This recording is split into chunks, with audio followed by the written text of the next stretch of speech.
right, here we go. All right, thank you everybody for joining. We got the correct overlay scene now. Sorry about that. I accidentally hit the closing scene, so you got a little preview of our closing crawl, but that's okay. So we are here with some Alchemy League Season 9. Alchemy League is an Age of Empires 2 tournament. We specialize in custom maps under unique settings. So we got all kinds of different angles that we're coming at it from. Part of it is getting the best possible custom maps. Part of it's getting the best possible tournament and seeding system. Part of it's getting the best possible ELO calculation. All that good stuff, right? And we're lucky enough today to actually have with us as a co-caster the creator of the map that we are featuring in Alchemy League Season 9. Zetnus. He's a good friend of mine. He's helped me out a lot with alchemy objectives throughout the years, and sometimes Hyperrandom's been played a lot throughout the different. It's a good map. It's been played a lot throughout different Age of Empires 2 competitions. In general, we for Alchemy League we try to offer maps that are not available somewhere else. But Zetnus was very gracious to adapt this map for us. He wrote a specification for us. He adapted the map for Alchemy League purposes, and this was a great option for us to pick when another one of our objectives fell through. And we're going to, I think, continue to develop this super random map pack, of which Hyper League is an important component, and we'll have a few other really complex, high variety style maps for this map pack. In case we have something happen and we have a map pool fall through, which is always tragic, but it's also an inevitable part of being a volunteer organization and people just kind of donating their time here and there whenever they can. So Zetnus, thank you so much for providing this map for us for Alchemy League Season 9 and adapting it. Welcome to the stream. Yeah, glad to be here and be interested to see how it plays out today. Yep, that's great. I really appreciate that sentiment, and so we're going to ask him mostly map questions. But if we get distracted by the games, that's fine too. So I've got the I have the website for the tournament up. You guys know that Plotter Ghost helped us make the tournament website, and we're going to go down and we're going to look at the players here real quick. I just want to grab the draft links from these guys. Yeah, here we go. All right, so we're going to feature Plush Werewolf and Bellcross. So if we go over here to Sprint 2 and we go down to the seeding, I'll show you guys where they're at. So we're going to start. Plush Werewolf is here. He's been seeded by the tournament. It looks like at around mid-1300s, and Bellcross has been seeded by the tournament in the lower 1300s. So tournament ELO, it's a complex calculation. It takes into consideration what you did last time in our tournament. Like if you signed up for our tournament last season and you beat a bunch of 2K guys, then the next time you play in our tournament, it's gonna take that into consideration. Whereas before we just had ranked ELO, so somebody could get this nice big fat ranked ELO and then train in another tournament and then sign up for our tournament and then crush everybody while still meeting our requirements. So this way, we kind of track how you do in your progress, and this has helped us a lot. I think we've seen a lot of people.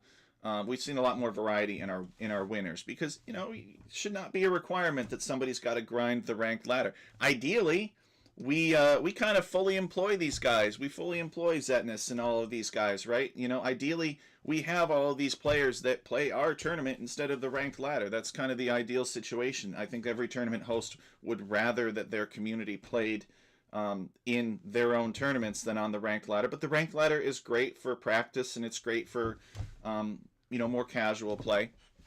So our first set is going to be these two guys, Plush Werewolf against Bellcross, and we are talking about lower to mid 1300s for that set. In the second set, we're going to see Kiritastrich, who is in the chat. Welcome, Kiritastrich. He is from Russia, and he is mid 1900s according to our seeding program, and he is going to be up against Maxi. I remember when Maxi was a cute little 1400 player. And now here he is at 2K.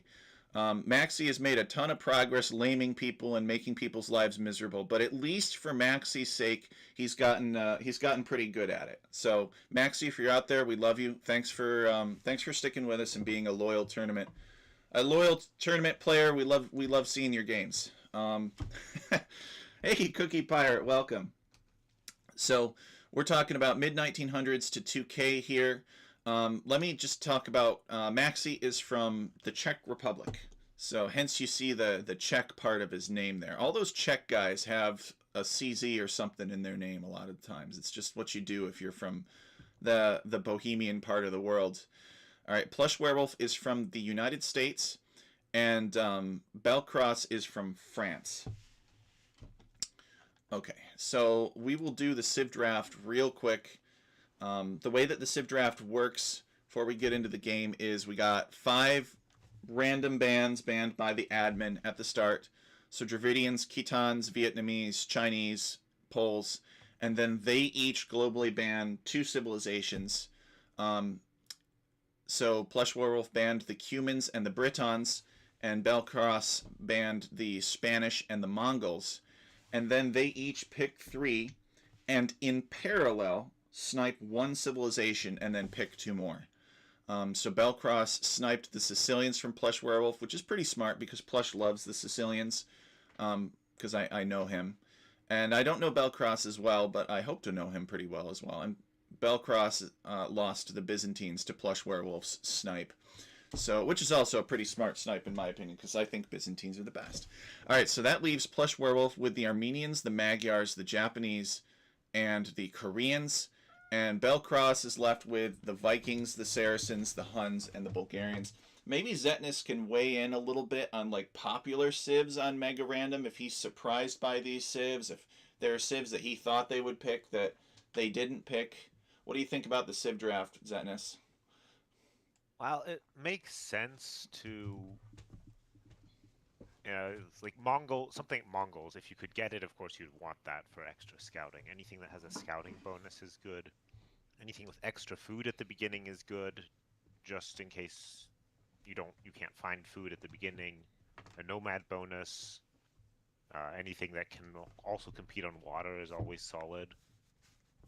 I mean, looking at this selection, I think they both have some good civs here. Could work on an unknown map. Agreed. Because the biggest consideration is to pick a civ that you know is going to work on everything. So civs like Italians, civs like Saracens, civs like Persians. They're pretty good on all kinds of maps, and you don't really know what you're going to see. So you could pick a civ like Turks, but you might suffer if the map is more open. Cookie Pirate says, I thought the snipes are hidden. They are hidden at the time that they are made, but after both players have sniped, then they are revealed. All right, so let's get without further ado, let's get into the games here. Can't keep Zetnus too long, and I have a church social to go to later, at which I will play Axis and Allies, and I don't want to be late for that. Okay, so I'm gonna change the overlay here, and we'll get into the cast. Oops. All right, so I'm on 3 seconds. Where are you? Yeah, same. Just All do a right. countdown when you're going to start. All right, 3, 2, 1, and go. All right, so we got Plush Werewolf playing as the Magyars against Belcross playing as the Vikings. This is an interesting civilization matchup. I would kind of give the advantage to the Vikings here. I don't know, without thinking too much about it, my instincts are that this particular generation of Hyperrandom favors the Vikings because there is a large amount of water. I mean, it could be more, but it's enough. What do you think? Well, there is. However, there are also big crossings. You can't easily make it a pure water map, I'd say. And especially in the middle, I'm not seeing... There's some shore fish, but there's only fish on the outside that's actually worth taking. Mm-hmm. So I think it plays out more as a land map, actually. They both know there's water, of course, but... Yes, and they both know because a lot of these hyper-random maps, I think, start them with a flare or something like that on the water to tell them that it exists. Although the flare may or may not tell them, oh, they actually started with a demolition Yes. raft. Okay, well that's how they know.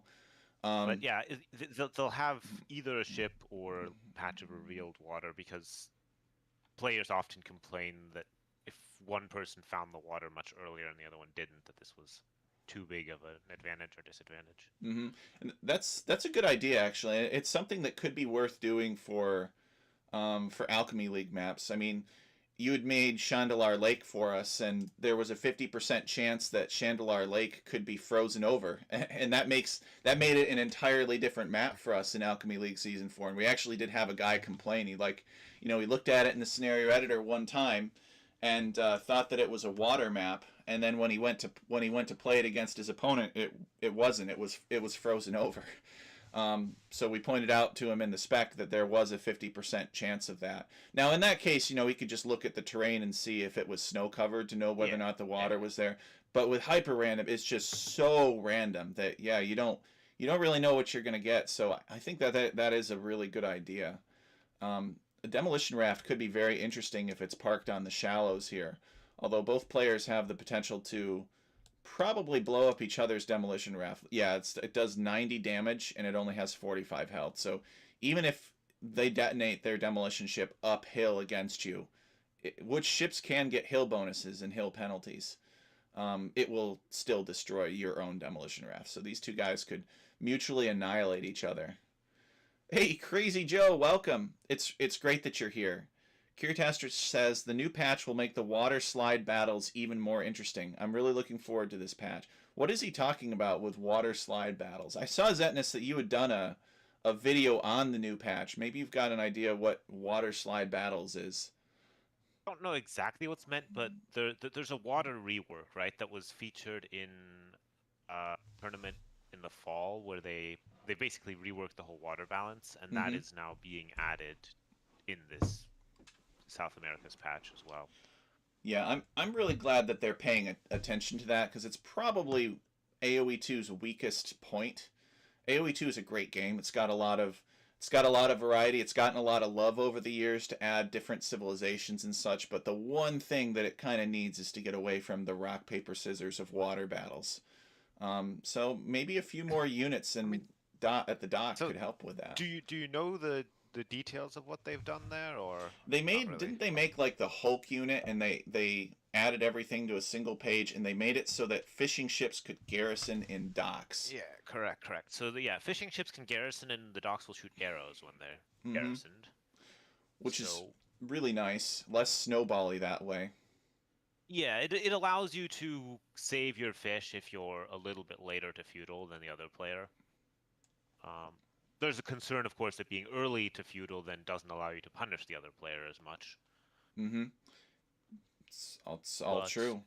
that's and then everything on one page is, of course, just a big benefit for newer players who might not realize that there's a second page. And then the water triangle, the Hulk has been added as I think it basically replaces the demolition ship in the water triangle, and then the demo is becoming sort of an auxiliary ship that's replaced by civilizations that have unique ships. They instead have the unique ship and not the demo ship anymore. That's an interesting way of looking at it. Bellcross here getting a heart attack. Plush Werewolf sailing by his three fishing ships with his demolition ship. That could have been instantly three villagers down, essentially. Yeah, Yeah, I mean, if they're all in 60 one HP. spot, it's worth doing it. Two of them were at one spot, so that's like two villagers killed. Plush Werewolf is walling. He looks like he does not want feudal aggression here, which is interesting. Um, I like how Plush Werewolf is fighting the horse before deciding to give up. Oh no! All right, yeah, because it's got 50 HP. It is a Hunnic horse too. It's not just any horse, and it's under the control of the Vikings. Um, so are there going to be any? I guess that you're pretty much always going to get a land scout of some kind on hyper random, right? In addition to a water scout if it is given to you. Yeah, I think I think you can have generations with no scout, but it's a very low chance. I'm not I'd have to double check actually what I set up there, but usually you'll get some sort of scout. That's one of the things that, it's one way that I can add perceived variation without impacting things too much is by Mm-hmm. just selecting some sort of unit as a scout. It's always fun to see what you get, and there are lots of units in the scenario editor that would otherwise never get seen. Hey, Axel, welcome back. Of course I remember you, man. You are from Australia. I yeah, I'm really glad that you're here. I think you were going off to school or something like that, or you were involved in school. I think critically, Belcross has not found the fact that Plush Werewolf is walled. So Plush Werewolf has basically sneakily gotten up this wall without Belcross noticing it. But Belcross is heavily scouting Plush Werewolf. The scouting, you can see the waypoints around Plush Werewolf's base.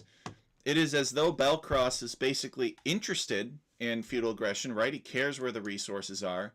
He's not just like keeping an eye on the corners of the map and stuff. This level of scouting tells us that I think Belcross is planning some kind of feudal aggression, but he's going to be rudely surprised here when he discovers that Plush Werewolf actually no, he's going heavily onto stone. Oh, So Belcross yeah. maybe fast castle, thinking I'm going to castle drop my opponent, but he's going to be rudely surprised by this wall. So he's probably I just mean, it could looking be for he's just checking resources. to see if he's facing aggression. If he That's sees true any too.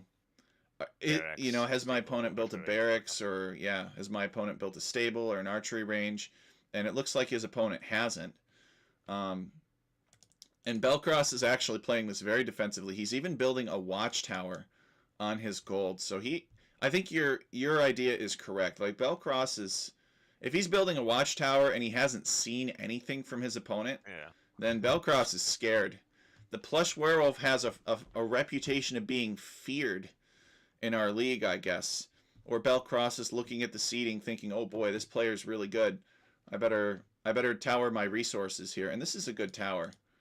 Um, he might have to try to zone off the base of the tower a little bit better, because if Plush Werewolf showed up with archers, he could just camp the base of the tower.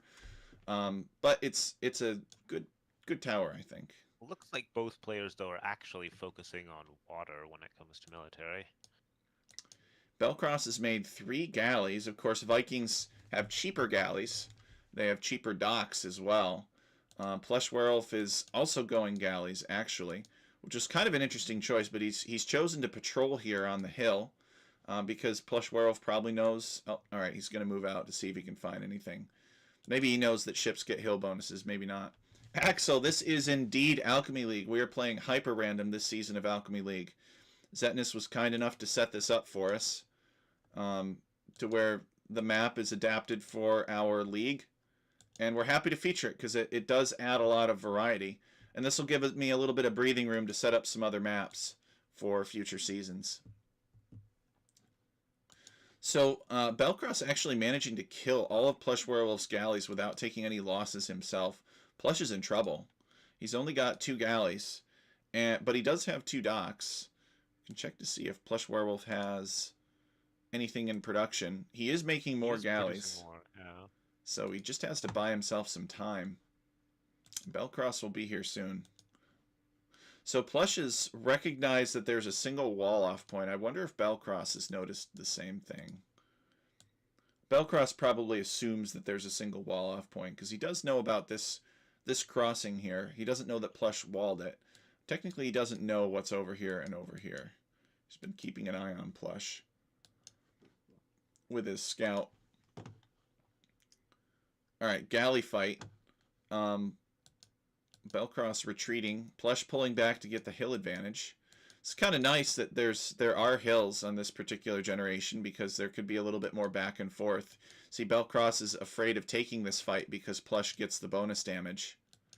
Plush is sitting on a lot of food, though, and doesn't have the buildings to go up yet. Just oh my goodness, look at all that food. Yeah, all right, he just clicked up now. Belcross doing a good job of distracting Plush Werewolf and preventing him from clicking up. Belcross is actually halfway up to the castle age, so from Belcross's point of view, I mean, why? You know, why take the fight now? He's just going to be Castle Age in about a minute, and maybe 45 seconds after that, or something like that, he could get War Galley, and he could potentially even boost his economy further. We can check to see if he's making more ships. I don't think he is. He isn't. Which is kind of a strange choice because Plush has a lot of fishing ships here that he could potentially kill. Although Plush, okay, here they are. It's just 3 actually. It's not that many. Maybe he wants to go longboats, and Ooh. decided not to invest anymore in a galley line. Yep. The longboats are queued up right now, so he's actually not going to invest in the galley line further.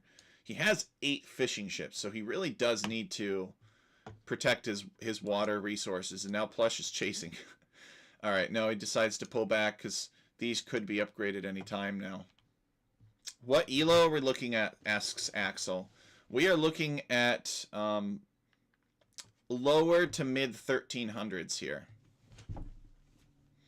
So Plush Werewolf fighting off some wolves, maybe with the help of some galleys, and he's going to build another dock. These players are doubling down, tripling down in this case, in Plush Werewolf's case, on the docks, and the longboats are, the first of the longboats are beginning to roll in. Plush has reached Castle Age. He's getting the War Galley upgrade, but I think he's going to have to withdraw here. He can't fight this. Even though he's got decent numbers now. He's got 8 ships to 7. With 2 more from Belcross coming. Now the longboats are good against fire ships, because fire ships have extra pierce armor, and the longboats fire multiple arrows. So I don't know necessarily how much more powerful longboats are than war galleys. I mean, we can look at the statistics here: 7 plus 2, 0, 6, and 6 plus 2. And these war galleys, sorry, these longboats, if I can click on one. So 7 plus 2, but they fire 3 arrows. So it is as though they do 2 extra damage, essentially. And that 2 extra damage is guaranteed against fire ships. And maybe against these longboats as well, because they only have... Yeah, the war galleys only have 7 pierce armor.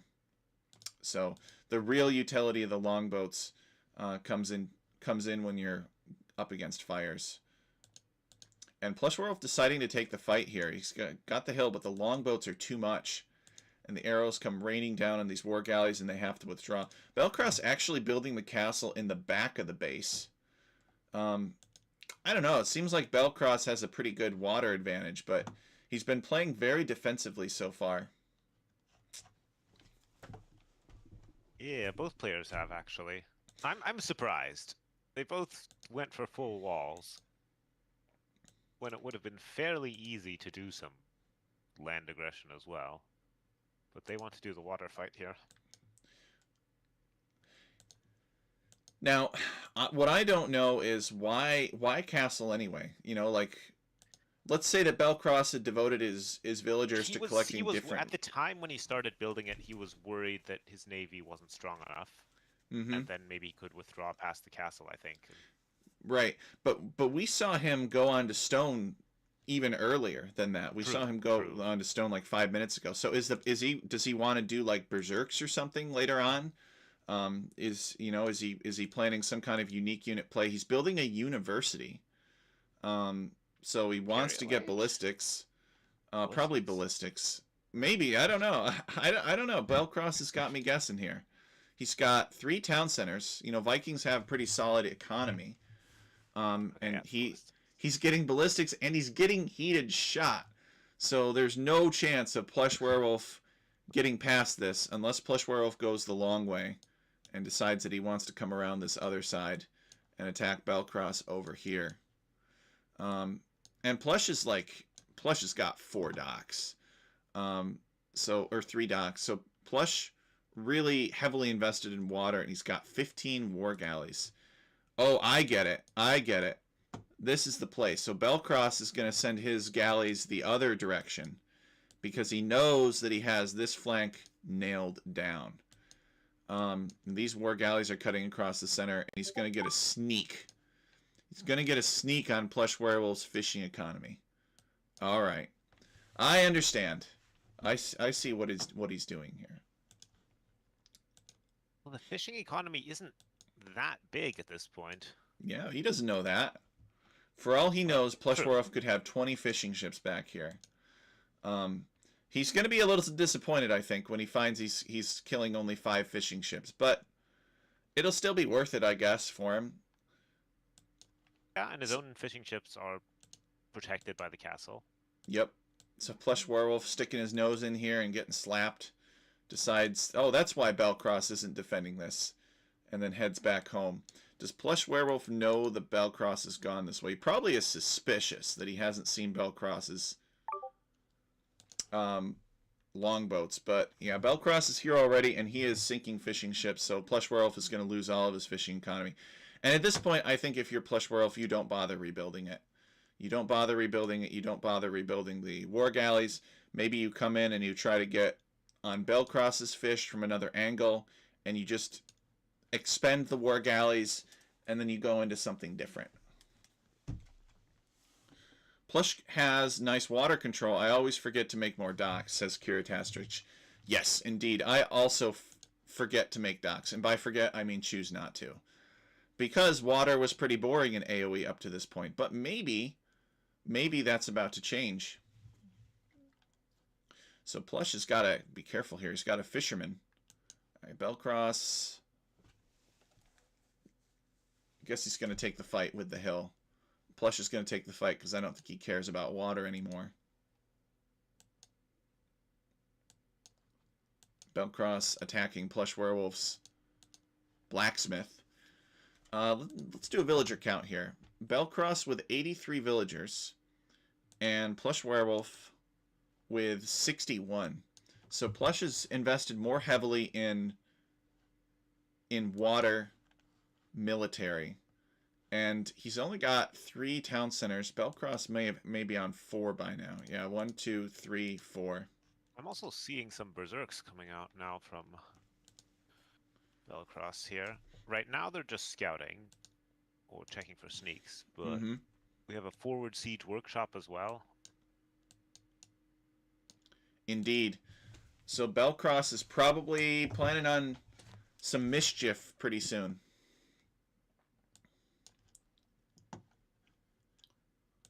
Plush going to drive Belcross off of this blacksmith so he can keep it alive.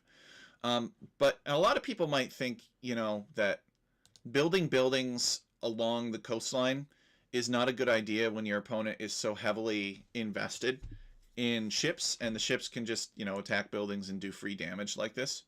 But the buildings give Plush Werewolf vision. So, and this is particularly true of houses, I guess.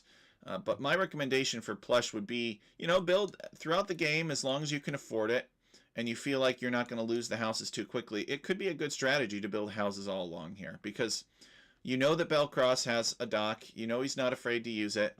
You know, he could land over here and do a sneak, right? But if you had some houses here, it would tell you. So a lot of people don't appreciate the value of that vision. Oh, it looks like we got ourselves a fight in the middle. In the middle, yeah. So we've got knights versus berserks. So these knights have all of the upgrades, and these berserks have some of the upgrades, but not all of them. The knights have sniped a ram, and I guess Plush is just looking for a raid. This would be a good way of keeping Belcross away. Belcross will probably not engage with the attack while Plush is raiding him. This number of knights could do a lot of damage to villagers. Could find a way in, which Plush is going in. Belcross adding a 3rd castle. And I don't think these knights are going to get out of here alive, so Plush is probably just going to try to maximize the damage. He's got berserks following him. There's another castle going up. There are 2 castles already up. There's town center everywhere. And I think Plush just deletes the knights. But Plush is going knights, which makes a lot of sense for Magyar. Yeah, but with now this 3rd castle, there's not much in the way of eco damage that can be done. The nice thing about, you know, if you're Magyars and you're going up against Vikings, yeah, he knows he's heavily outnumbered here. You can't really fight this. So Plush is going to have to do some major stonewalling behind this wall if he wants to stay alive. Belcross has a lot more stuff than he does right now.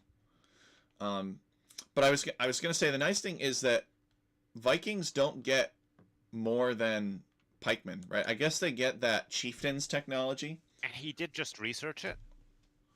Okay, so these extra damage versus cavalry. Yep, so these berserks will do extra damage against cavalry, and Plush taking the fight here, maybe not realizing that Belcross had already researched that chieftain's technology. And but the nice thing about your opponent not getting a halberdier is that your paladins are less scared of them, because halberdiers are pretty scary, right? They get 32 bonus damage against cavalry. And chieftain infantry, they still get some bonus damage, but they don't get plus 32. So Magyars are kind of incentivized to go for knights, in my opinion, against Vikings. But this would be pretty brutal. Imagine being Vikings and being up against like an elephant civilization. Could be tough. Could be rough, yeah. So Kirtastrich says, I think cavalry archers at this game because Vikings can't do something with combo cavalry archers plus unique unit. I agree cavalry archers would make a lot of sense here. They rain arrow fire down on these berserks, and the berserks are not really, I mean, they're fast, but they're not really well adapted to fight against cavalry archers. Cavalry archers might struggle against siege rams, which I believe Viking have access to. But that's where the unique unit comes in, and Plush is researching Corvinian army, so he probably is already thinking along those lines. He's thinking, if I get siege ram rushed and I make a bunch of cavalry archers, there's not much I can do about it unless I have Magyar Hussar.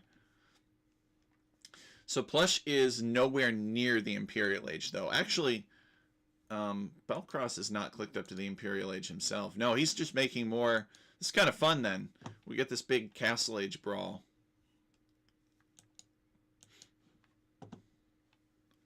Actually, Belcross is making archery ranges. I wonder what for. Hasn't made anything from them yet. Maybe crossbows? Hey, the Otter one, welcome. No game sound? We can turn that up, but it doesn't look like there's... Let me see if I can output audio capture, pulse audio. I don't know where the game sound is actually. I'm glad that you can hear Zetnus and I. Let me see if I can add like a... While you work on that, I'm going to look source. at this fight in the middle. We've got like 1,000,000 garrisoned rams with berserks of them versus a bunch of knights. And the berserks are hiding in the rams again. Interesting. Yeah, thank you, Zetnus. I don't know. I'll have to check that later. The output audio captures Zetnus's voice, but I don't think it captures the game audio. Let me try. Let me just try this. I don't want to add another one necessarily. Yeah, I don't know. Well, the game's over anyway. Game is over, so it's a good time to figure it out if you want to do it. Plush Werewolf calling the GG here. Belcross wiping him out. He just had too much. See, this is what Vikings have to do, right? Viking eco. Vikings don't have the best tech tree. They've got a lot of gaps in their tech tree. But what Vikings do very well is they have a very strong economy that can adapt to a variety of map generations.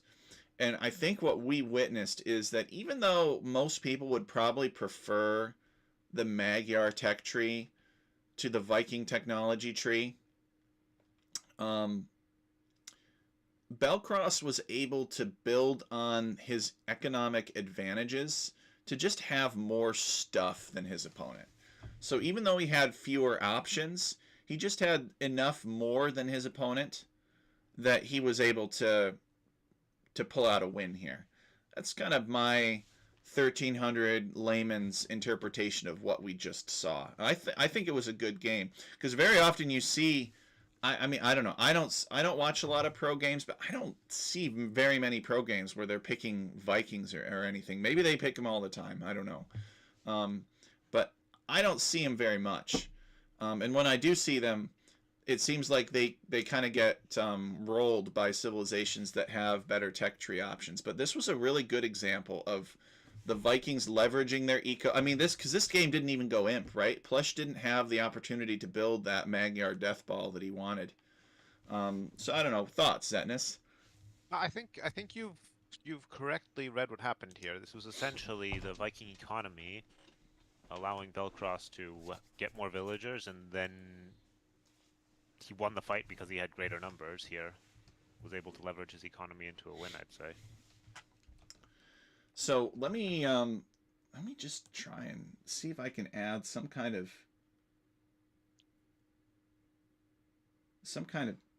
sound jack input client,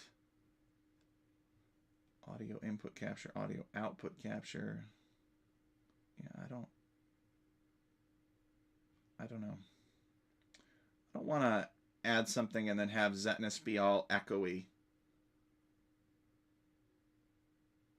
So maybe I will do some research for next time. But thank you for pointing that out, Otter. So I will do some research for next time, and I'll figure that out.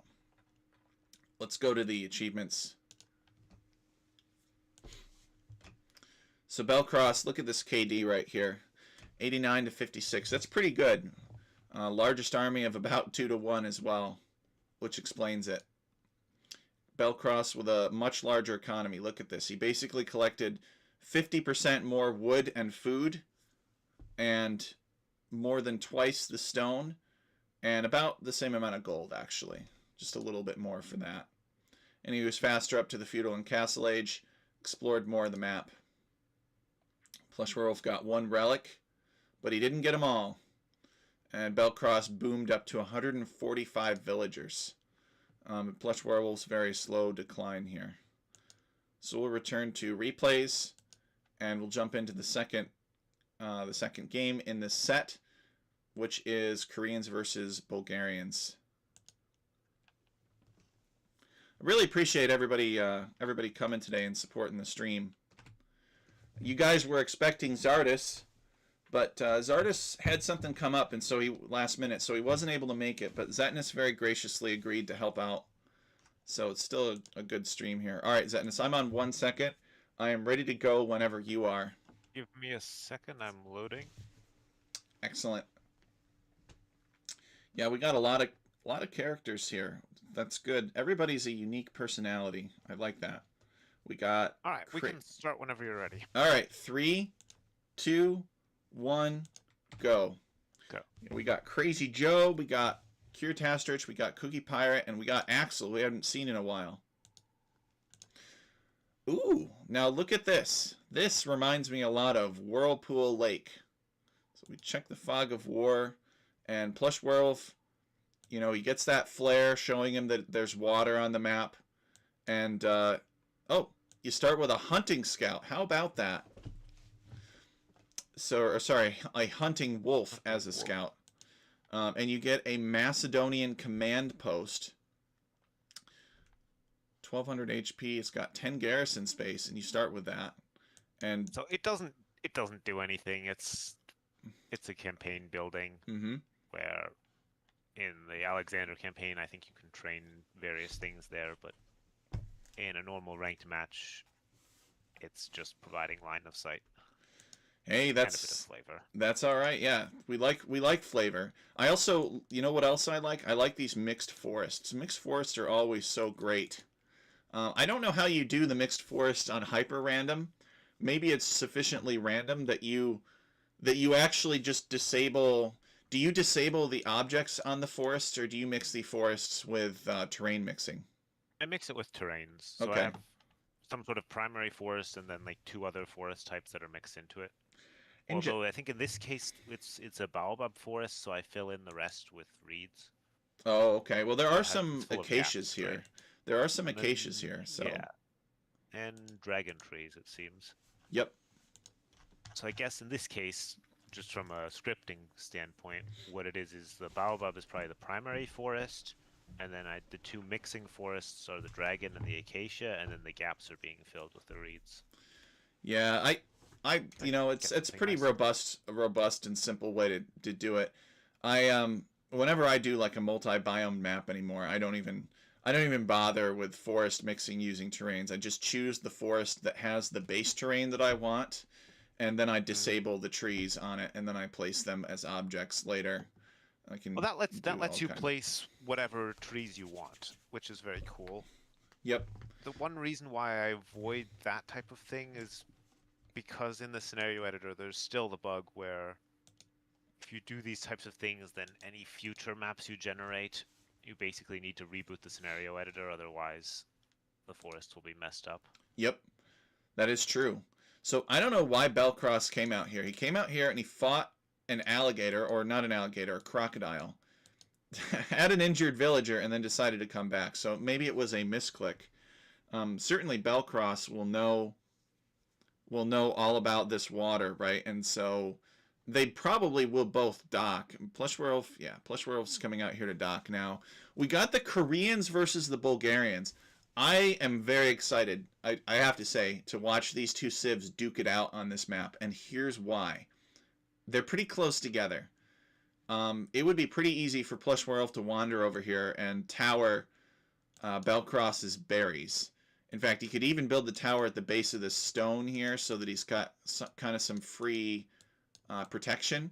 Or Belcross could do some kind of fast castle and wander over here and Crepost rush Plush Werewolf. So we have two civilizations on a map that starts them out close together that both have either bonuses or a unique building that could be used offensively. And I think that could be a lot of fun.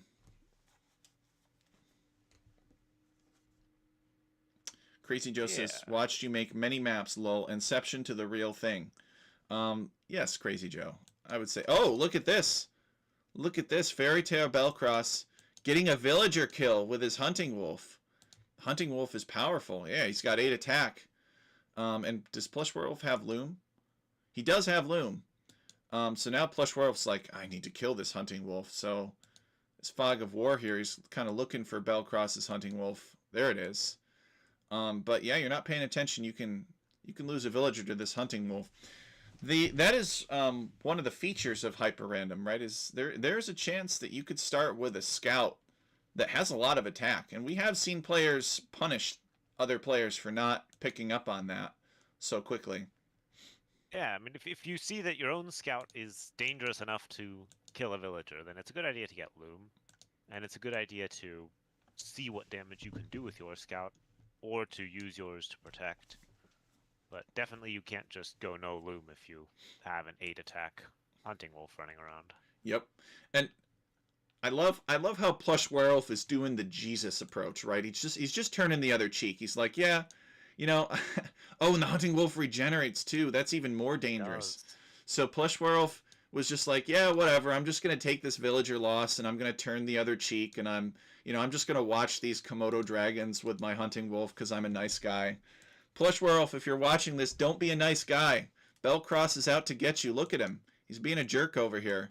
All right, Plush actually does manage to kill that Hunting Wolf finally. So I bet that's a big relief to him. But Belcross definitely with an advantage there. Getting a free villager pick off. Let me click on these banners. Belcross, yeah, he's got the 1 villager lead. Plush Werewolf has more score. I think maybe it has something to do with the dock. No, they both docked. He's scouting.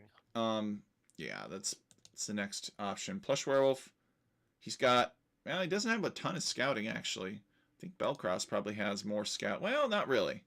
Plush Werewolf has circumnavigated the pond, the very depressed pond. So, he knows that he knows the extent to which this is here. And Belcross has basically just scouted Plush Werewolf.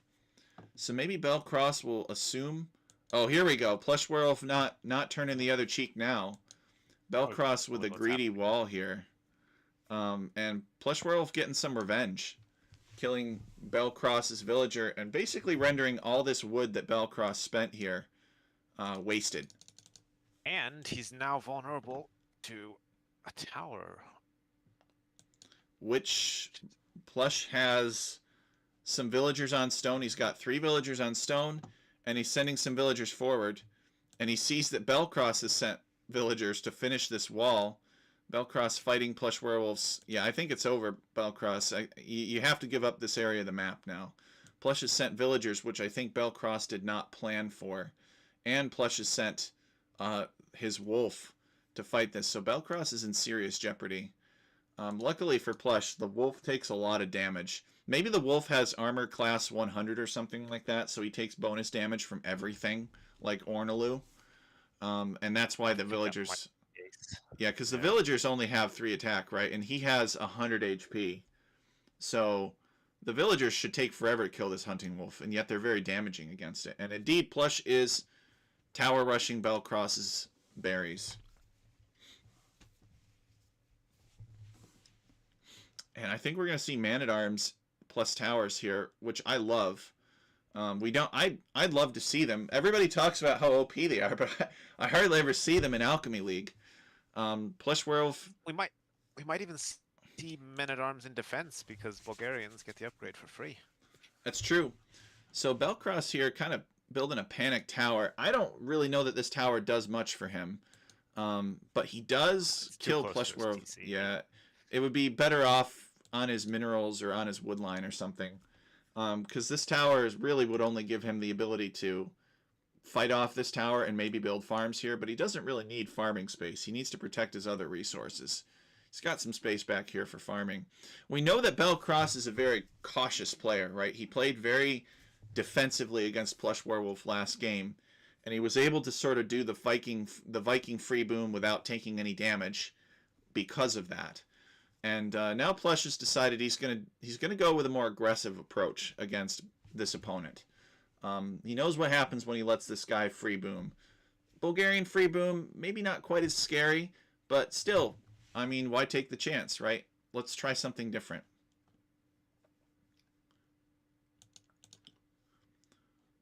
So Belcross has built a fire galley to help defend or maybe to attack. And he has destroyed one of Plush Werewolf's fishing ships. And he's trying to stop Plush Werewolf's tower here, but it doesn't quite work out, so I think he's just going to dominate the water. There's not a ton of fish on this water. So I think 2 fire galleys are pretty much all that he needs. And Plush Werewolf not building anything on water.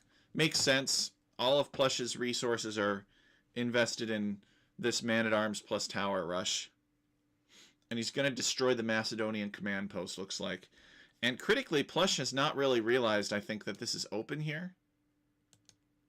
Yeah, Plush probably assumes that this is closed off. And Belcross is actually going to come here and take stone. That is a bit ambitious, probably. It's... Well, I mean, he does need the stone. He does need it, and there's nowhere else that he can get it. His stone is forward. Yeah. So I really think he should invest in trying to... Oh, yeah, okay, he is. All right, so this is smart. So Belcross, you know, he knows he needs this stone, and he knows that the stone is currently in a vulnerable position. Although, ironically, by building that house there, has he shown Plush Werewolf? He has. So Plush Werewolf is going to see this house go up that wasn't there before.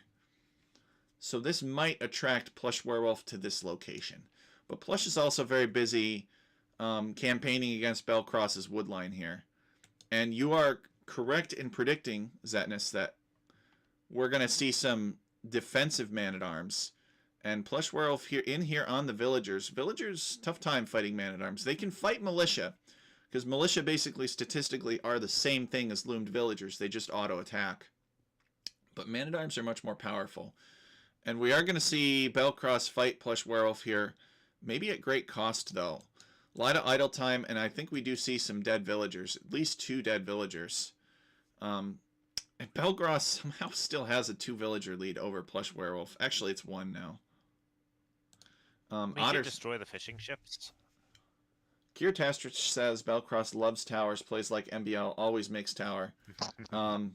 And the Otter one says nice trush. I agree. This has been a very nice tower rush from Plush Werewolf. Almost surrounded the town center at this point.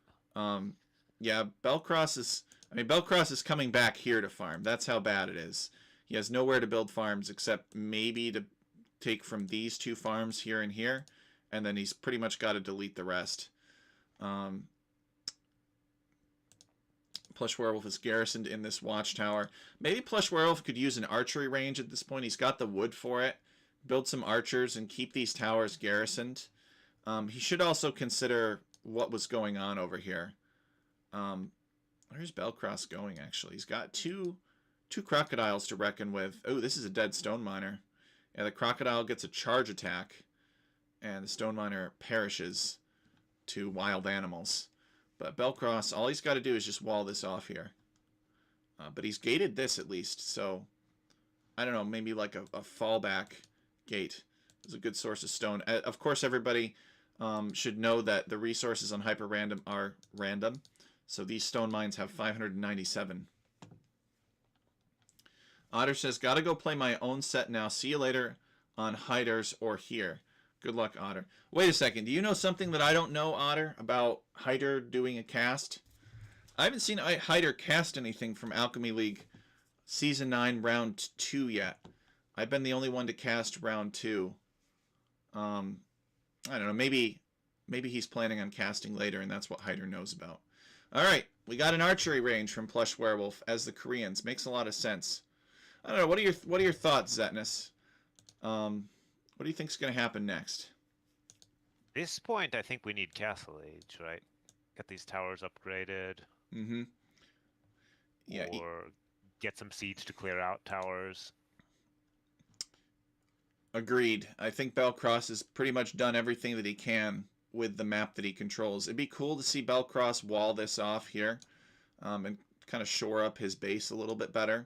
There are some chickens here that he could take. He scouted it out to try and find more resources, but I don't think he spotted the stone, no. The Otter one says, Hider said that he'd cast my set live. Yeah. You guys could coordinate a bit more, maybe. Well, I mean, all I can say is I've got a schedule up, and Hider has permission to edit it. So, I would love to see Hider, like, add stuff in there about what he's doing. But I guess he maybe doesn't know how, or he's been too busy.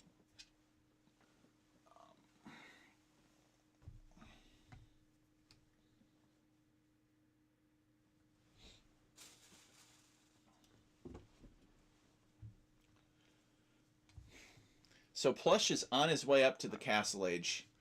When Plush reaches Castle Age, these watchtowers will become guard towers, which are a lot scarier.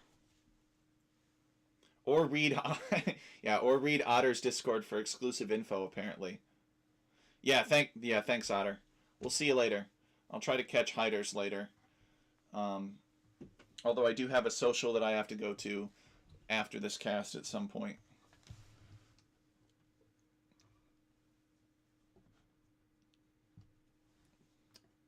So for those of you who are just joining, we got Zetnus helping us to co-cast here, and he's given us some good insights about the map lately. We may have to pick his brain between the big action moments here. Crazy Joe says, "Good luck, Otter." And Plush Werewolf building a mill for the 200 food that's on these berries. Okay. I guess this is just sort of a power move here. Plush Werewolf says, "I'm going to mill your berries instead." I have games like that all the time. I don't know what. I'm just a defensive player. Somebody will come and tower rush me or do open aggression. When I was playing on the ranked ladder, probably a significant number of my games. Plush gets Castle Age here. We can see that they're guard towers. A significant number of my games would probably, like, between 1/3 and 1/2 of my games, I would actually not finish my berries. And Plush doing a castle drop, oh boy, that is harsh. Luckily for Belcross, he gets Castle Age first. Could you imagine if Belcross did like a Kripos drop here and denied the castle? He sent everything he had. I think it's too late now. Also, with all the towers, I don't know. It'd be pretty hard. It's not really a good place to build it anyway. Also, doesn't have the stone. He's mined through that pile of stone there and hasn't found new stone yet.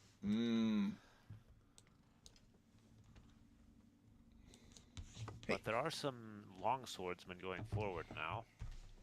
So Belcross made some... Oh, yeah, I see. Belcross... Now, he gets the longsword upgrade for free, if I remember correctly. It's not just man-at-arms. Yes. So here he comes with some long swordsmen. And he's going to do a raid on Plush Werewolf's base. And, yeah, just passing. Plush Werewolf, I don't think, saw that. And he could potentially do a lot of damage here, particularly if he finds the wood line. But he's going to find the farms instead. Belcross, he should know. Okay, yeah, he knows where the town center is. He finds the lumber camp, and this could be like 2 or 3 dead villagers here. Yeah, there's 2. He kills 2 villagers, and he empties the wood line. And now he can keep going around and looking for more villagers. Maybe leave 1 man-at-arms or 2 man-at-arms behind to keep Plush Werewolf off of this lumber camp.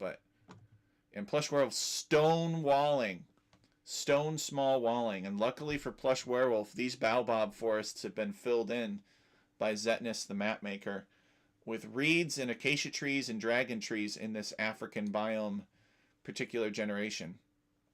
And that may be all the damage that Belcross can get, because Plush Werewolf is here with the infamous war wagons, which are very effective against man-at-arms. And Belcross has to withdraw. He actually might be able to pick off a few more villagers, because Plush has sent them back. That's probably what I would do. Might as well. Unless you get a bit more value. Unless you plan to upgrade them or use them some other way, which He's getting squires, so they can run away a little bit faster. There you go. That's what the technology is for, after all. When you're retreating with your man-at-arms. Okay, I guess he's just going to fight this and just take some health. But probably, what would you do if you were Belcross against these war wagons? You'd probably make a monastery, right? Go monks. I think that's the play, is to make a monastery. Try to convert some of them. He doesn't have a lot of gold, though. Plush Werewolf... Oh, look at this. I love this. Plush Werewolf... Does Plush Werewolf know about this gold up here? That, you know, the nice thing about maps that have scarce resources, he does not. It's just barely out of range. Well, that's really good for Belcross. But the nice thing about maps with scarce resources is more aggressive, right? People will try harder to be aggressive against their opponent because the risk-reward calculation is greater. That's true. And it encourages players to expand and explore the rest of the map to find those resources that exist. Exactly. So Plush Werewolf has kind of denied Belcross's building space too. Like it's like we're watching Ola Dushek or something. I'm half expecting Plush Werewolf to come over here and tower this, but Belcross isn't going to give him the chance. He calls the GG. It is War Wagon time, Cookie Pirate. The War Wagons may be sealing the deal here, closing out the game, as Belcross, realizing that these War Wagons are going to break in through this palisade gate and rampage through his economy, and he doesn't have the stone to build defensive buildings to keep them out, and he doesn't have really the units to do so either. I guess maybe he could have sold some resources and bought some stone, and maybe built a creep post or something, but he has not done so. Kirtastrich says, no one controlled water. I think green can end this game if they take all the gold on water. That's true. There's gold on water here, and it may have behooved Belcross to build a dock or two back here and build up his oystering economy. That's one of the things that I'm really looking forward to about the new patch, is it seems like the devs are moving in the direction of luxury resources for gold income. Zetnus has a video up. I actually should promote the video in the server. I saw it. Zetnus is a legend now. We're getting whales as well now. We're getting whales. Can be gathered for 1,000 gold, and if they can only be gathered by ships, they can't be gathered by villagers, even if they're next to the coast. In my testing, at least. Which is, I think, the right thing to do. Because it's fun when the luxury resources have their own unique quirks, right? Maybe someday we'll get something like silks or something like that. Maybe silks will be similar to forage bushes. Maybe it's super slow collection rate, but maybe there's a ton of it and it never runs out or something. That, there's all kinds of potential for how to different ways to generate gold. But that was when you play these RTS games. There's a certain disbelief that you have to be able to suspend. And one of the hardest disbeliefs to suspend was like, really? There's just piles of gold lying around in the Middle Ages and people are just mining it and using that to fund their economies. But, no, that's not really how it worked, right? People were making goods or they were harvesting exotic resources and selling those. Maybe the devs will do gems. Gems would be a good one, right? And that could literally work the Good same gem way as rocks, gold. I could imagine. Yeah, that'd be Yeah. fun stuff. This was a good set. I agree. Um, and the wolf does the victory howl. Well, is there a wolf left over? I think both players lost their wolves, but in spirit, the wolves are there doing the victory howls. Let's take a look at the statistics. Yeah, it's pretty early for Plush Werewolf. I think he's 2 or 3 hours. I think he's 3 hours behind me. So it's just 7 a.m. for him. He's going to wake up and find out that Tech Chariot and Zetnus casted his set against Belcross. He'll be pretty excited, I think. So Plush Werewolf 26 to 19 here for the kill to death. Larger army, larger by 50%. But the big thing that was working for Plush Werewolf were all those towers, right? So this number 18 is a little bit misleading. Yeah. So Plush Werewolf had more food and wood collected. Had more food and stone collected and gold collected. Belcross had more wood collected. Technology. Plush Werewolf, first to feudal and castle. More research. Belcross explored more of the map, though. Plush Werewolf, one victory, one castle, and 63 villagers. And here's the timeline, you guys. So they, I thought that was a pretty good set. I really appreciate you joining us. I hope that you will cast the next one. You'll co-cast the next one with us, Zetnus. That sounds good to you. Let's go back to the replays. All right, so we have Maxi McCheck versus Kira Tastrich. I'm going to load into that and pause it because I just want to do their Civ draft first. All right, so I'm paused it 1 second here. However, guys, before we get into that, I need to step away real quick, and I need to put the casserole in the oven to warm up. So I will be right back. Just give me a couple of minutes, a quick break, Zetnus. Maybe come back in 5 minutes, if that's okay with you. Yeah. Do a bio break, and we'll be back in 5 minutes, guys. Thanks so much for sitting tight. We'll see you soon.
All right, guys, we are back.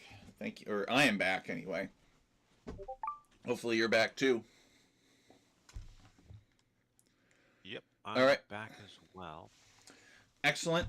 For those of you that are still here, thank you for hanging tight. We got Zetnus, the creator of Hyperrandom, with us, and he's going to help us cast some games. And we're going to use this opportunity in the downtime between the action to pick his brain about the map. So I just had to go and put the casserole in the oven. Looks great. And it'll be warming up for later. So thanks, everybody. And let's do the Civ draft now, as promised, for these two players. We finished Plush Werewolf versus Bellcross. And now we're going to do Kira Tastrich versus Maxi McCheck. So 5 global bans, random bans by the admin initially. Kira Tastrich banning Berbers and Mayans randomly. And Maxi McCheck banning Hindustanis and Goths, not randomly. And then apparently Kira Tastrich randomly sniping one of Maxi's civs. And that snipe is Mongols. Well, that's pretty lucky. A useful random snipe there. Yeah, because, and just to make sure that we explain this, Zet, for pretty much every animal, I don't think there's any animal on Hyperrandom, and Zetnus can correct me if I'm wrong, there is no animal on Hyperrandom that doesn't have food. Is that right? Or doesn't have a resource of some kind? I think that is basically correct, yeah. Although, no. The predators can have food, but they usually don't. Okay. And that makes sense, because when a villager kills a predator, and maybe this is something that the devs can patch. I think predators should have food. I think pretty much every animal should have food. The reason you don't want to give predators food is because when the villager kills the predator, instead of continuing to build the wall or the mill or whatever it was the villager was tasked to do, it will stop and collect the food off of the predator that it just killed. And that's something I think the devs could easily fix. Yeah. And it's just if you give predators food consistently, then that just becomes annoying for players when they've sent a villager somewhere and suddenly what they wanted to get done didn't get done because the villager is gathering food. So, Kira Tastrich, his ban is the Burgundian, which is actually also usefully random, I guess, for Maxi McCheck. So Kira Tastrich is left with Bohemians, Cumans, Britons, and Spanish, and Maxi McCheck is left with the Vietnamese, the Teutons, the Saracens, and the Malians. Maxi absolutely loves the Vietnamese. He uses them for laming all of the time. So this is the nature of the civilizations that are available to us. So let's go back into the game. Before we do one, casserole means the dish, covered dish supper to me. Cookie Pirate says, "What did you decide to make? I won't eat Komodo dragon tail, but the villagers should be able to sell the skins for gold." That would be pretty cool. If there were because we have furs, right? We have trapping, we have foxes that you can collect gold from. That's another good point. So I was under the challenge, right? I wanted to make something delicious for the dish to pass, because we're doing Axis and Allies afterwards, and so I wanted to make a lot of it. So I wanted us to be able to snack on it, because you guys know Axis and Allies can take forever. It can take hours, easily hours. So the goal was to design a dish that would be cost effective. It would be relatively cheap to make, so something with lots of eggs and potatoes, for example, in it, because those are relatively cheap items, but maybe not as much cheese or like specialty items. So it had to be cheap. So that there could be a lot of it. It had to be relatively delicious still. It had to be good to eat, but it could not be so good to eat that the kids at the dish to pass that always go in front of the adults would just clear it out and leave none for everybody else. Because if you bring like meatballs to these sorts of dish to passes, after the first pass and the kids have gone through the line, half the meatballs will be gone easily. And so you'll go and you look at the kids' plates and they'll just have a bunch of meatballs and a few slices of bread because it's all they eat, right? So you have to incorporate some element of vegetable in there that will make it so the kids won't want to eat too much of it unless their parents force them to, but not so much that it becomes something that nobody wants to eat. So what I ended up doing was I ended up doing like some kind of breakfast quiche thing. I had a layer of hash browns at the bottom, and then I poured some sautéed breakfast sausage with like onions and peppers and garlic that I cooked up, and then I poured like a blend of cream and egg and spinach over top of that. And so the theory is that there's enough pepper chunks and enough green from the spinach in there that it'll actually turn the kids off, and they won't consume too much of it, but it smells delicious. It should still be pretty good for the event later on. So just in case you were wondering, Zetnus, about Tech Chariot's design constraints for making casserole dishes, there you go. If you ever got a social you want to go to and play games afterward and not have to worry about the kids clearing out your menu, make sure you include lots of vegetables. All right, Cookie Pirate says, "Heck, I don't blame them. Even in my 30s, I would still devour the meatballs." Yeah, everybody loves meatballs. There's always at least one person that brings, just a crock pot full of meatballs. Okay, all right. So enough of that. Are you ready to go, Zetnus? I am ready. All right, I'm on 1 second. 3, 2, 1, go. All right, so we got Kira Tastrich playing as the Cyan Bohemians against Maxi McCheck playing as the Blue Saracens. And look at this. The Saracens are starting with a market. That is so OP. Did the Saracens get their market bonus in Dark Age? This is like Maxi's lucky day. Do you imagine Maxi just like selling? Let's go over to Maxi's resources. Could you imagine Maxi just selling his stone right now and like buying food and clicking up after taking his boars? Like, there is so much potential here for the Saracens. Maxi, if you're in chat, tell us what you were thinking when you were playing as Saracens and you started with a market and a blacksmith. No, it's not a blacksmith, it's a full work. All right, when you started with a market and a full work on Hyperrandom. Bohemians with the check. Yeah, and that's true. That's another point. Kira Tastrich is playing Maxi Civ against him. So Maxi should know all about the Bohemians and how to counter them because he is one. All right, so this particular version of Hyperrandom looks really cool. It looks like basically is a land map. There's no water here. There are some openings in the sides for these neutral lands which contain bonus resources and bonus predators. You might want to change your stream. Oh, yes, thank you. Thank you. Thank you for the reminder. And we got a neutral market in the middle. So Hyperrandom can sometimes have these neutral buildings. So it should be a lot of fun. I don't think this market will ever get used. The map's probably a little bit too small, but that's okay. Maybe somebody could use it. I mean, you do start with a market.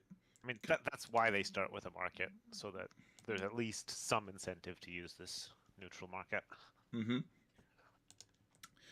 So Bohemians, you don't see Bohemians a lot on open land maps like this. But they have a compelling archer rush, I think. The Bohemians have access to chemistry in the Castle Age. Oh boy, look at this. This is an Amazonian warrior, you guys. 8 attack, 45 HP.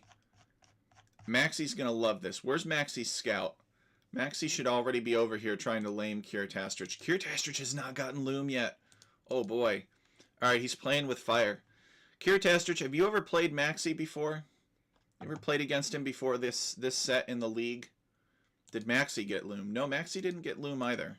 So both players hyper focused on their economy. Neither one has gotten loom yet. Those look familiar. Yes, they do. They look like they need to be on some desolate island in the Pacific Ocean, guarding some Maori. Some facial statues. I think I figured out why they both haven't gone to attack, and that's because this map didn't give them boars. So they're still looking for boars and haven't found any. Ah. Well, Maxi's looking pretty far away. Actually, Maxi is attacking this house. Okay, there he goes. So, Maxi taking 6 minutes to go and look for his opponent is very late. So, I guess Maxi is planning on playing somewhat defensively, which is unusual. He benefits from the reputation of being hyper-aggressive. Okay, here we go. Here we go. Is Maxi going to attack the chicken farmers? Yes, he is. He's absolutely going to. Can't fight his opponent's Amazon warrior now. Trying to get a hill advantage against him. But, yeah, Kiritastrich is ready for him. Kiritastrich knows Maxi's reputation. Maxi trying to get another hill advantage, maybe. But Kiritastrich not falling for it. And Maxi's got to run. He's got to garrison his scout in the town center. Oh! Goes down. Goes down. Kiritastrich managed to get that final thrust in. And now this Amazon warrior does not regenerate. But because it is infantry, you can garrison it in the town center to heal it. And that might be worth doing, because it could be a pretty powerful ally if he decides to do a man-at-arms rush. I love how Kiritastrich is adding some farms around this full work to take advantage of the bonus, maybe. I guess we can... Let's switch to his point of view real quick to see if he gets the bonus from it. Because he should get a lump sum of food after this farm is built, right? It might no, be that only not. Poles get this bonus. Yeah, he didn't get it, so it must be that only Poles get it. Full work, not work. Yeah, exactly, Kiritastrich. So he built his farms around the full work to get the bonus, but it looks like the full work isn't giving him the bonus. It's just a drop point, like the mill. It's a scam, says Kiritastrich. Yes, it is. You have to be a Pole to make out with the full works. All right, so here comes a laming villager from Maxi. What's going on here? Is he just going to shoot the chicken? Oh, these are some fat chickens, too. Look at that. 111 food right there. These are GMO chickens right here. Genetically modified organisms. I had a cousin that raised some meat chickens. And, those meat chickens, they are basically bred to get really fat really fast, and they actually don't live more than like 6 months, because they will get so big and fat that their heart can't keep up with their meat, like the amount of body mass that they have. So they actually get too big to even move. And these chickens could be an example of that. Yeah, these ones have 111 food as well. So Maxi builds himself a forward archery range, and then I'm not really sure where he didn't find these pigs here.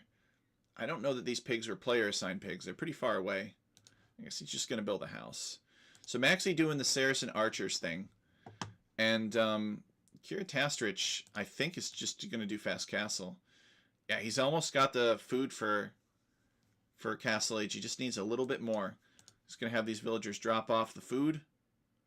And then he's going to click up after this villager completes. He has garrisoned his Amazonian warrior in the town center, and he actually deletes the full work. That's how strongly he feels that the full work is a scam. And he built a blacksmith. It wasn't working as a drop-off point. I think that's what he was trying to do, and it didn't work, which is unfortunate. It should at least work as a drop-off point. Yeah, that's what I thought. I mean, I could understand like other civs not getting the bonus. Although even still, I think other civs should probably just, why not? Why not? Like, it's not like they're going to be making it. I mean, maybe there's consideration that the Poles will build. No, you can't even build full works for your ally, because your ally can't drop off resources at your own site. So there's literally no reason why not. Why not to give that drop off bonus? Maxi's showing up here with some archers, maybe catching Kiritastrich by surprise. Kiritastrich doesn't know much about Maxi's... Yeah, he doesn't know anything about Maxi's base. He's just sending his Amazonian warrior here now. So that was kind of an intelligence failure there from Kiritastrich. He ungarrisoned his scout to have a look around. And Maxi got some Saracen archers. Okay, so Maxi's going to come back here, but Kiritastrich is ready. Kiritastrich has pulled back, and he's building a tower. And Maxi's not really going to be able to get in here. And Kiritastrich really could, you know, he could wall this off. He could build a tower right here. He could maybe wall this off. He's building another tower on his stone. But this is a pretty safe wood line right here, right? This wood line takes up the entire corner of the map. So kind of hard to get damage in there. But Maxi could absolutely deny Kiritastrich's gold, which would be really painful for Kiritastrich. But he can't... And the towers have meant that, you know, they've denied it. Or the fact that he put up the towers means that he can't drop a castle right now. Mm-hmm. So Maxi getting some value here. Kiritastrich is building a siege workshop, which is the right play. This is the right thing to do. Now, he doesn't have access to gold, but he's got a little bit of gold in the bank, and he can also sell stone, which he does have access to. So this siege workshop will eventually create units that will force Maxi to go away, which will make Maxi sad. Maxi's kind of done this weird wall thing here. I guess his opponent can still get in, but he's also heavily focused on dealing damage to Kiritastrich still. Here he comes. Is he going to camp the base of the tower? I don't think so. I think he's going to pull back. He's going to play a little bit conservatively. Oh, wait. He's coming back. He sent... Trying to make it under the tower. he sent an archer to distract the tower arrow fire, forcing Kiritastrich to shank the archer. And Maxi's like, all right, well, this isn't working. I don't have enough archers for this. And so he pulls out. Maxi sees the mangonel. And is Maxi seriously microing one archer? Okay, he's microing two archers. And he's actually going to get the kill. This is a good kill for Maxi to get. This Amazonian warrior could have gotten into... Ooh. And the last of Maxi's archers are flattened. Now, he does have something in this archery range still. Let's check and see what he's got. He's got one archer and two skirmishers. So not exactly a big army in here. But the good news for Maxi is that he's on his way up to the third age.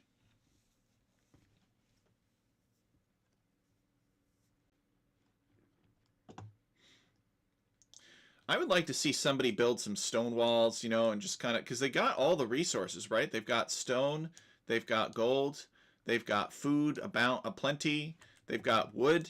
You know, this is a pretty nice pocket to sort of wall yourself into, and not have to worry about protecting too much economy. Maybe Zetnus has seen people wall themselves into little pockets like this on Hyperrandom, but maybe not. Players, they will wall themselves into anything, and that would be a good spot to you know, wall it off, and then you have some safe resources. So Maxi building a stable. I would assume that Kiritastrich has found Maxi's archery range. Maybe not. Let's check and see from Kiritastrich's point of view. He actually has not found Maxi's archery range. He's more focused on home and what he can do to improve his odds at home. And Kiritastrich, recognizing the value of this position, of this gold here, he builds a castle in the front of his base. Maybe the castle could have been on the hill, but it's still a good castle. And it will protect his gold. And now Kiritastrich may be feeling more comfortable with coming out across the map, especially because he can make these Hussite wagons. And he's got a forward siege workshop planned. And unfortunately for Maxi, he's just barely going to miss it. Maxi probably could have killed this villager, given Maxi's micro. But he doesn't know that this siege workshop is being built. So Kiritastrich does know about the archery range, though. He's going to go back and fight that. And Maxi's going to continue his patrol. He actually might still deny this siege workshop. He does. Spots it. And Kiritastrich was out of position because he went back to the archery range. And he does get a shot, but he just kills a skirmisher. So this archery range actually proving a convenient distraction for Maxi, allowing him to distract the siege weapons long enough to kill the villager at this siege workshop. So that's sort of some good luck there. And Maxi has made cavalry that Kiritastrich knows nothing about. So these cavalry will be very useful against the siege weapons. And because it's Maxi, we know that he's going to be microing these archers like he plans to win here. But really, the point of microing these archers is to lure the siege weapons into a trap. And yeah, Kiritastrich sees it. He's like, all right, I'm getting out of here. I can't build that siege workshop right now.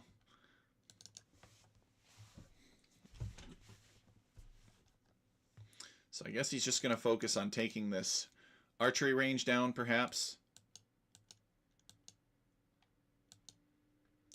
Maxi secures this market. I don't think there are quite enough knights. Maybe that's why he's not here yet. Oh, but he's got more. He's got 5 knights and a scout total. Nothing to see here, just a villager fighting a bear. Monastery going up to counter the knights. Good choice. The Bohemians have excellent, excellent monks. Some of the best, really. It's kind of unfair, but that's okay. It makes them interesting. Monks could be really good in this circumstance. Any map where like the battle space is more enclosed, like on Arena. Arena's all about map control. You have a smaller area to fight over because your map is surrounded by forest along all edges. So any map that's like where the fighting is condensed into a smaller area, units like monks become a lot more powerful. Now, I should remind you guys that Alchemy League is standard victory condition. Not that it'll come to this. I mean, it usually doesn't, unless the maps are very special. But you can get a relic countdown in Alchemy League, or you can build a wonder and potentially win that way. Unfortunately, we have not seen wonder victories. Yeah, that's what I was going to ask. Have you gotten a relic countdown or a wonder victory in the matches you casted? We got some relic countdowns in earlier seasons of Alchemy League, but nothing too recently. It's really something that you kind of have to engineer as a possibility when you're making the map initially. So in Alchemy League Season 5 was probably the closest one where we had serious relic countdowns. And we had the Otter one win a few games by colonizing the moons on Mars. And each of those moons had a relic. And so there was basically 2 relics. There's one on each moon, and then there was one at the very top of Olympus Mons. And Otter collected all the relics and built a monastery on one of the moons, and then went nothing but ships. And his opponent just completely overran Mars entirely and had all the map control. But Otter was still able to win with a relic victory. So we have seen it, but it's quite rare, and we haven't seen it recently. I think on sort of more standard maps, the point of a standard victory is that it keeps someone from being too defensive. Of just, if you just small wall your base and you give up the entire map control in order to boom, then you risk a relic victory. Or you risk that your opponent gets all the relics. And then the wonder victory is more of a late game stalemate breaker. Mm-hmm. If you have an islands map or something that's very hard to push because of a choke point. I agree. Wait a second. Oh, okay. I see. Kiritastrich started converting the blacksmith, and Maxi was like, "Nope, I'm not giving you that," and he deleted it. This is going to be really tough. Maxi's basically going to have to make atonement monks of his own. It's basically going to be like a monk battle. Maxi should get redemption to convert these Hussite wagons, but in theory, this should devolve into just a monk battle because these are both monk civs. But Maxi might try to go scouts instead. We can actually check Maxi's point of view to see what he's doing. He's making siege weapons. Well, that's not going to do anything. But yeah, I remember seeing an interview with Sandy Peterson, one of the original designers of Age of Empires. And he was saying how they were disappointed because Ensemble Studios put all of this time and effort and work into designing all of these beautiful wonders for each of the civilizations, and now nobody plays wonders. You never see a wonder victory anymore, which kind of made them a little bit sad. So maybe we can make wonder victories great again in Alchemy League. But the nice thing about that is, as we see a conversion here for Kiritastrich on this mangonel. Max actually doing a decent job with these mangonels, fending off most of the Hussite wagons.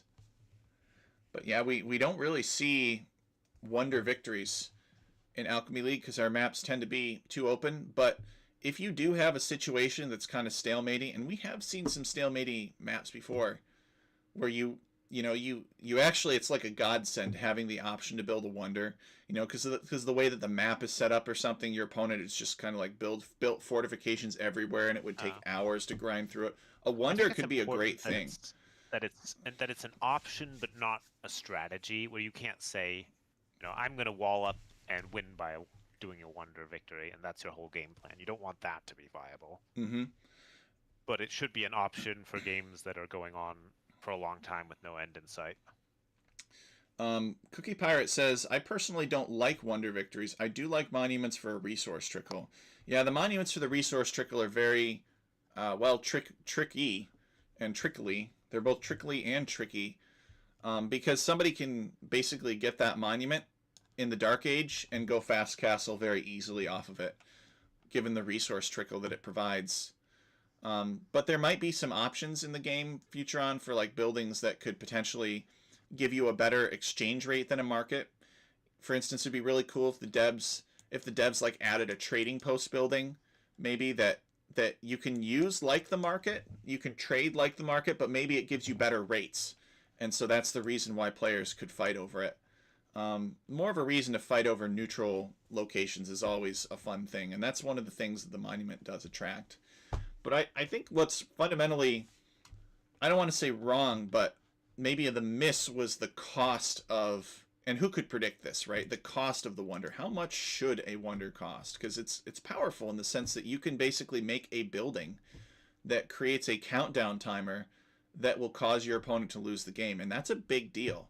But 1,000 wood, 1,000 stone, and 1,000 gold is an even bigger deal, apparently, because nobody really ever makes wonders, even in huge stalematey situations. They just prefer to spend all their resources grinding it out. I think they're so used to standard or conquest victory that many players, when they're playing a game where they could do a wonder, they forget that that's actually an option.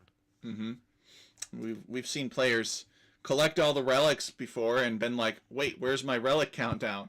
And only to find out that their opponent forgot to set standard victory because it's not done for basically any other tournament. Kiritastrich is in here rampaging with these Hussite wagons. Maxi just keeps on adding. He's got some town centers. Okay, he's adding another siege workshop, but Kiritastrich is just going to convert. He can convert everything. Maxi really needed to go monks here, or he needed guard towers. One of those two. He needed monks or guard tower defense. Kiritastrich is going to convert the blacksmith and the market. And he's going to say in chat, Kiritastrich, he says, so hard with wonder. If map not closed, because when you spend 10k plus resources, you need to get it back, and you need time for this. Yeah, it's a huge investment. All right, Maxi with a panic castle here. How does that castle even go up? I mean, it's a lot of villagers. It is. Maxi's building this castle with like 33 villagers that I count so far. And he did lose a few, but the castle does go up. And it's going to drive the Hussite wagons at least away from this location and protect the stone. But Kiritastrich can just go up to the Imperial Age now. Maxi's got some defensive castles, it's true. Maxi actually kind of ironically chopping through this location. Maybe he could stonewall a bit here to fully close that off. But, Maxi's remaining communities are pretty well defended from the Hussite wagons. His issue is that he's been dealt so much damage from losing most of his base that Kiritastrich can afford imp, and we indeed see that Kiritastrich is going imp now. Oh, actually no, Maxi's going imp. Kiritastrich is not imp. Okay, all right. Maxi's still in this, Zetnus. He's still in it. Oh yeah. What can he do in imp? He can get trebs. He can get trebs, and he can get block printing for monks. Block printing would be useful. Yeah. But there's so many Hussite wagons at this point. There are. It would be tough. It's not going to be easy. Maxi with a clever ungarrison here with these Mamelukes, and he manages to kill some rams that were threatening his castle. Mamelukes are, like a fast imp monk treb build with Saracens is no joke. Having a castle around allows the Saracens to make a Mameluke or two. And the Mamelukes just absolutely eat scouts. They'll just, they take the scouts' lunch money. because of their anti-cavalry bonus damage. And so you can make the monks, you can make the trebs, and you make a couple of Mamelukes to help you out with big piles of scouts. Now, what can Maxi do here? Well, you know, his opponent really is not trying to go Imperial at all. Like, look at Kiritastrich. He's got 5 on food and 33 on gold. So Kiritastrich is like, I'm just going to end this in Castle Age.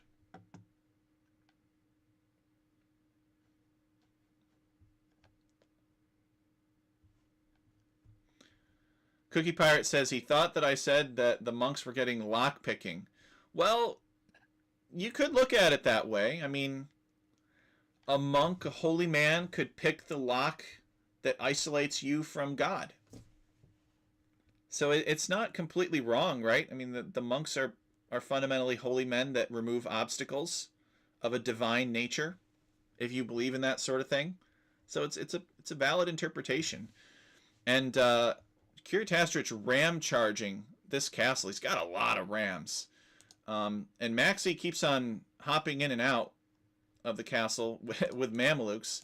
These Hussite wagons are trying to kill villagers. They're also getting pummeled with mangonels. And Maxi's just losing so many villagers.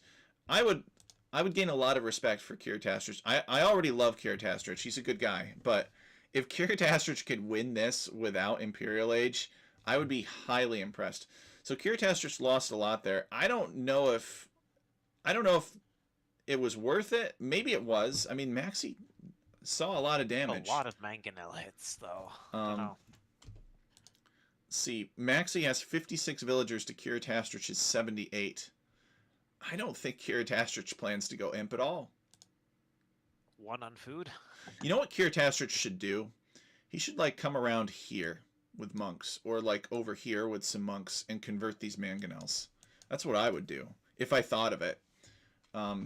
Playing in these, you know, against a competent opponent, it somewhat takes the wit out of you. There is another option for Kiritastrich, and that is potentially petards, but there is a palisade wall in the way.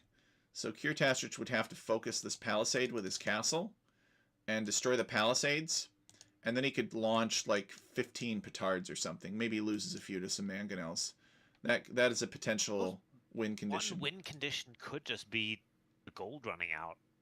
There's a little bit of gold behind this northern castle, but it's only 1 tile. It's true, and there's 60 left. So Maxi is in a little bit of trouble, I think, in terms of gold. But the good news for Maxi is that he's Saracens, and he has a market. True.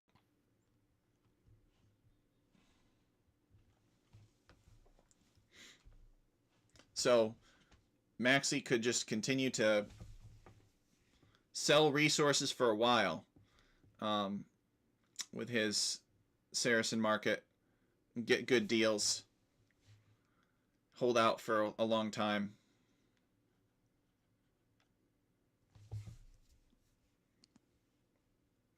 And Maxi sieging Kiritastrich's castle with his trebuchet. Kiritastrich is continuing to build up Hussite wagons. And no imp in sight for Kiritastrich at all. I don't know. I don't know, you guys. You guys can tell me to say what you think. Hold on one sec.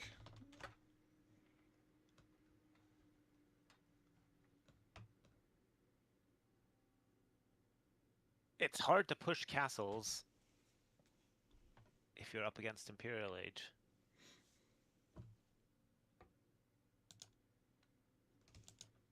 Just Hussite wagons and rams aren't really doing it here.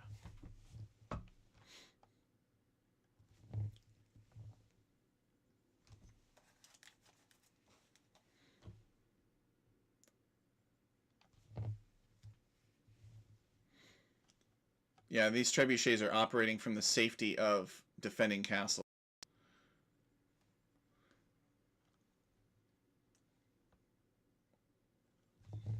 And it looks like Kiritastrich loses his other castle. He's very happy right now. And Maxi has taken the score lead. those 2 castles has He put still has the villager lead, though, actually. Maxi True. in the lead for villagers. And oh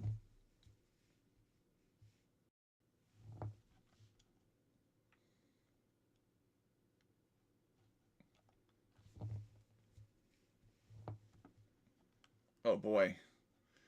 Zetnus, can you hear me?